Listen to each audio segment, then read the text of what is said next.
Our story begins in Italy, a land of rugged mountains, fertile valleys, and a strategic location in the Mediterranean. It's the 8th century BC, and while grand empires rule the East, Italy is home to a patchwork of different people. Among them are the Latins, living in small settlements around the Tiber River. They're not the strongest or most advanced, but they have something special, a destiny to build an empire that will shape the world. Legend tells us that Romulus founded Rome in 753 BC, marking the start of a new era. But the early Romans weren't emperors. They were farmers, shepherds, and warriors fighting for survival against their neighbors.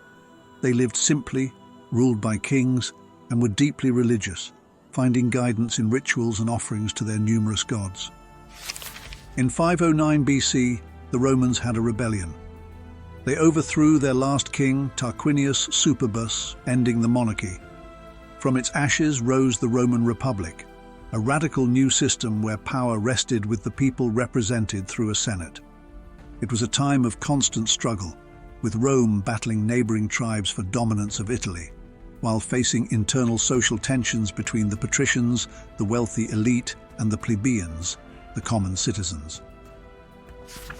Rome started expanding, using a mix of military strength and strategic alliances to outmaneuver and defeat its rivals, including the Etruscans and Samnites.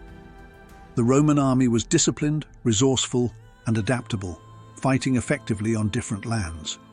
They gradually brought other cities and tribes under their rule. It wasn't about destroying their enemies, but incorporating them into the growing republic.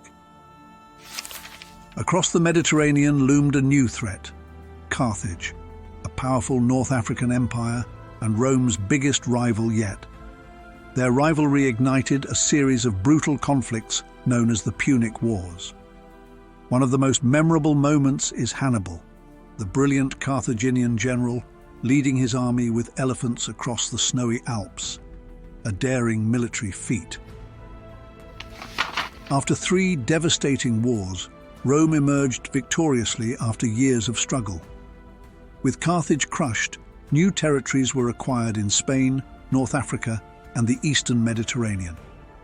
This period marked a turning point where what was once a small city-state was transforming into a dominant Mediterranean power. Victory came at a cost, with loss of life, and political turmoil in Rome grew, setting the stage for even greater change. As Rome grew powerful, cracks started showing in the Republic. Inequality, corruption, and civil unrest grew. Generals like Marius and Sulla used armies for their political ambitions, which led to bloody civil wars. Out of this chaos rose Julius Caesar, a brilliant general politician and the most iconic name from Roman history. Caesar conquered Gaul, added vast territories around modern-day France, introducing more people to Roman influence, and became a hero for his triumphs, but was power-hungry. The Senate saw him as a threat to the Roman Republic, feared him. They plotted his death. Caesar's assassination sparked another round of civil wars, ending with his grandnephew, Octavian, later known as Augustus, taking power. While Augustus was Caesar's heir, he was far more politically savvy. With him begins the Roman Empire. This was a turning point.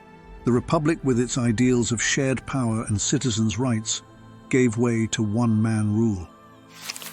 Augustus's rule marks a golden age, known as Pax Romana, meaning Roman peace.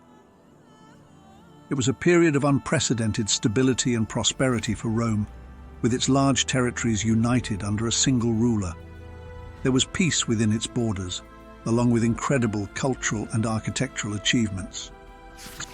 Across this world, Rome spread its culture with language, Latin, along with legal practices. But this wasn't forced. They integrated existing traditions to form what became uniquely Roman. Not all emperors were great rulers like Augustus. Rome witnessed some notorious and powerful leaders.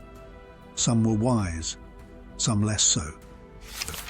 By the 3rd century AD, the empire faced challenges from Germanic tribes wanting to claim Roman territories.